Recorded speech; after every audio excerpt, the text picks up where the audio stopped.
A cowboy holds his right arm against his chest and tries not to scream. The bone below his elbow is broken in two places. He can feel the pieces grinding against each other every time his horse takes a step. His face is gray. His lips are white. He's been riding for 6 hours because the nearest white doctor is 3 days away, and he knows he doesn't have 3 days. Infection will set in long before then. But an Apache camp is 2 hours north. He's heard stories about their healers. The cowboys at the ranch call it witchcraft. The vaqueros call it brujeria. The army calls it superstition. The cowboy calls it his only chance. His name is Burke Hadley. He's 29, and in about 2 hours, he's going to meet a woman who will break him down to nothing and rebuild him into something he never imagined. But first, she's going to fix his arm. And fixing his arm is going to be the most painful experience of his life. To understand why a frontier cowboy would ride toward an Apache camp instead of away from it, you need to understand what frontier medicine looked like in 1865. The answer is terrible. Frontier doctors were often barely trained. Many had learned surgery during the Civil War, where the primary technique for a shattered limb was amputation. The surgical mortality rate in frontier settlements was nearly 40%, and most of that was from infection. Doctors didn't wash their hands. They didn't sterilize instruments. They reused bandages from patient to patient. The concept of antiseptic medicine wouldn't reach the American frontier for another 20 years. Apache healers, by contrast, had been using plant-based antiseptics for centuries. They packed wounds with yerba mansa, a plant that contained natural compounds preventing infection. They used creosote as a disinfectant. They set bones using splints crafted from specific woods chosen for their flexibility and strength. Their mortality rate for treatable injuries was a fraction of what white settlements experienced. But no frontier cowboy knew any of this. To Burke Hadley, riding toward the Apache camp was an act of desperation, not educated choice. He assumed they'd either help him or kill him. At this point, both options were better than watching his arm rot off. He reached the camp at midday.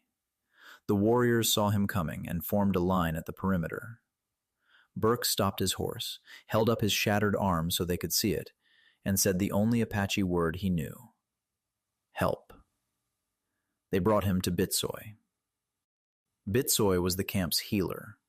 She was maybe 55, short, with hands that looked too small to have done the things people said they'd done. She'd set bones for warriors who'd fallen from cliffs. She'd treated arrow wounds, knife cuts, infections, fevers, and snake bites. She'd brought a man back from the edge of death after a bear mauling, using nothing but plants, heated stones, and patience. She looked at Burke's arm the way a carpenter looks at a broken chair. Not with sympathy, with assessment. She spoke through a young warrior who translated. The bone is broken in 2 places. The bottom break is clean. The top break is splintered. Burke nodded, sweating. I can fix it, but the splintered break must be reset. This will hurt more than anything you have experienced. Just do it. Bitsoi looked at him with an expression that Burke would later describe as amused contempt. She'd seen his type before. White men who came to her when their own medicine failed, expecting a quick fix, and had no idea what real healing required. She had 2 warriors hold Burke's shoulders. She took his forearm in both hands, felt along the bone with her thumbs, found the exact position of the splinter, and pulled. Burke screamed. The sound echoed off the canyon walls and sent birds scattering from the juniper trees. The warriors holding him tightened their grip. Bitsoi ignored the screaming. She manipulated the bone fragments with a precision that would have impressed any surgeon.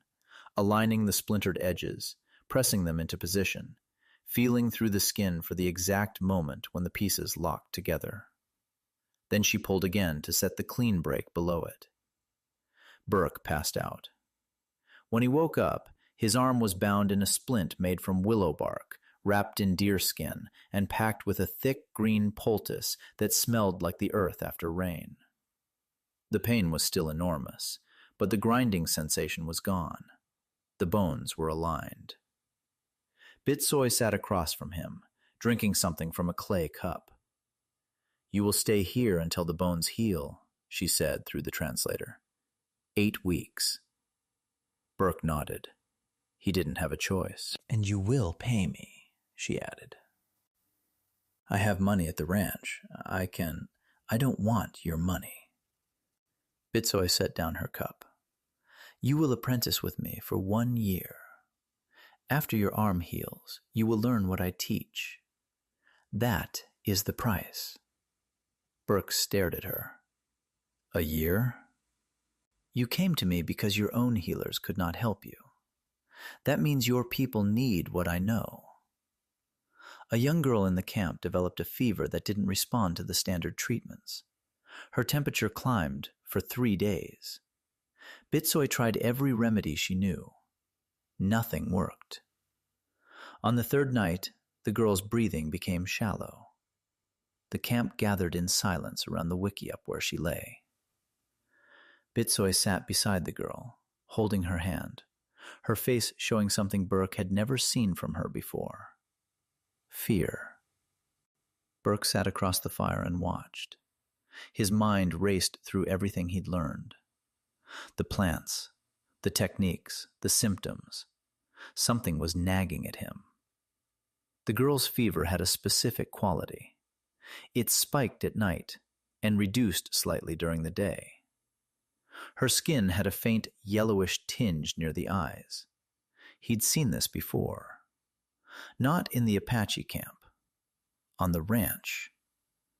A cowboy had contracted a fever from drinking contaminated water downstream from a dead animal. The symptoms were identical. The ranch doctor had treated it with massive doses of quinine, which worked. But quinine wasn't an Apache remedy. Burke looked at the plants hanging in Bitsoi's wickiup. He scanned the dried bundles, searching for something with similar properties. His tongue-trained memory surfaced a bitter bark Bitsoi had taught him about in the 3rd month. She'd called it the tree that fights river sickness. It contained compounds similar to quinine. Burke prepared a tea from the bark. He brought it to Bitsoi. "Try this," he said. Bitsoi looked at the tea. She smelled it. She looked at Burke with an expression he couldn't read. Then she administered it to the girl. By morning, the fever had broken. The girl opened her eyes and asked for water. Bitsoi sat beside Burke at the fire afterward. She was quiet for a long time. Then she said something the translator rendered as, "You remembered a plant I taught you 6 months ago and applied it to a disease I could not cure. This is why I chose you." She looked at him directly. "You are not Apache. You will never be Apache. But you carry Apache knowledge now. That knowledge does not belong to you. It belongs to every person you will heal for the rest of your life." Burke left the camp at the end of his year. His arm was strong. His hands could feel fractures through skin. His tongue could identify 60 plants in darkness. His spirit understood that healing was not a transaction between a doctor and a patient. It was a relationship between 2 human beings, one suffering, one present. He rode back to the white settlements and opened what frontier people would have called a doctor's practice. But he didn't practice frontier medicine. He practiced what Bitsoi had taught him. He used plant-based antiseptics. He set bones by feel. He sat with his patients and held their hands when they were afraid. His survival rate was 3 times higher than any frontier doctor in the territory. People started coming from hundreds of miles away. They called him the plant doctor. Some called him a witch. He didn't care. He was doing what Bitsoi had trained him to do. Once a year, he rode back to the Apache camp and sat with Bitsoi by the fire. He told her about every patient he'd treated. She corrected his technique from 100 miles away just by listening to his descriptions. "You use too much creosote on the leg wound," she'd say. "Half the amount, twice the frequency. The plant should whisper, not shout." Burke never stopped learning from her. There is a truth in this story that the frontier refused to see. The people the army called savages possessed medical knowledge that surpassed anything available in white settlements. They understood antiseptic principles, bone mechanics, herbal pharmacology, and the connection between mental state and physical healing centuries before Western science caught up.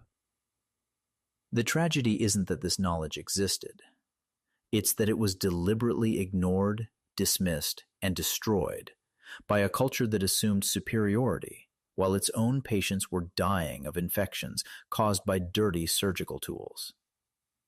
Sometimes the most important journey isn't finding new land. It's finding new teachers. And sometimes the bravest thing a man can do isn't pick up a weapon. It's sit in a cold river and admit he knows nothing.